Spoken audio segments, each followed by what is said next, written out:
Australia విధ్వంసక opener David Warner test career ముగిసింది. ఇటీవల టెస్టులకు, వన్డేలకు రిటైర్మెంట్ ప్రకటించిన వార్నర్ నేడు కెరీర్లో చివరి టెస్టు ఆడేశాడు. ఆస్ట్రేలియా, పాకిస్తాన్ జట్ల మధ్య ఇవాళ 3వ టెస్టు ముగిసింది. ఈ టెస్టుతో 5 రోజుల క్రికెట్లో వార్నర్ శకం ముగిసింది. సిడ్నీలో జరిగిన ఈ పోరులో ఆసీస్ 8 వికెట్ల తేడాతో నెగ్గి వార్నర్కు ఘనమైన కానుక ఇచ్చింది. మ్యాచ్ అనంతరం వార్నర్ తీవ్ర భావోద్వేగానికి లోనయ్యాడు. మీడియాతో మాట్లాడుతూ కంటతడి పెట్టుకున్నాడు. గెలుపుతో కెరీర్ ముగించాలనుకున్న తన కల నిజమైందని అన్నారు. కొందరు దిగ్గజ క్రికెటర్లతో కలిసి ఆస్ట్రేలియా జట్టు తరపున ఆడే అవకాశం లభించడం తన అదృష్టమని వార్నర్ తెలిపారు. ఇక ఆసీస్ జట్టు గత 2 ఏళ్లుగా అద్భుతమైన క్రికెట్ ఆడుతోందని కొనియాడాడు. ప్రపంచ టెస్టు ఛాంపియన్షిప్ గెలవడం, యాషెస్ సిరీస్ను డ్రా చేసుకోవడం, ప్రతిష్టాత్మక వన్డే వరల్డ్ కప్ను చేజెక్కించుకోవడం తన కెరీర్లో చిరస్మరణీయంగా మార్చేసినట్లు వెల్లడించారు. ఈ విషయాల్లో తాను కూడా భాగం కావడం పట్ల గర్విస్తున్నానని వార్నర్ పేర్కొన్నాడు.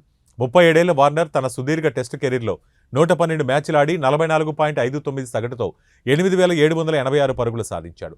అందులో 26 సెంచరీలు, 37 అర్ధ సెంచరీలు ఉన్నాయి. టెస్టుల్లో వార్నర్ అత్యధిక వ్యక్తిగత స్కోరు 335 పరుగులు. ఎడమ చేతి వాటం వార్నర్ 2011 డిసెంబర్ 1న న్యూజిలాండ్తో మ్యాచ్ ద్వారా తన టెస్టు కెరీర్ ప్రారంభించాడు. వార్నర్ కెరీర్లో బాల్ ట్యాంపరింగ్ అంశం ఓ మచ్చలా మిగిలిపోతుంది.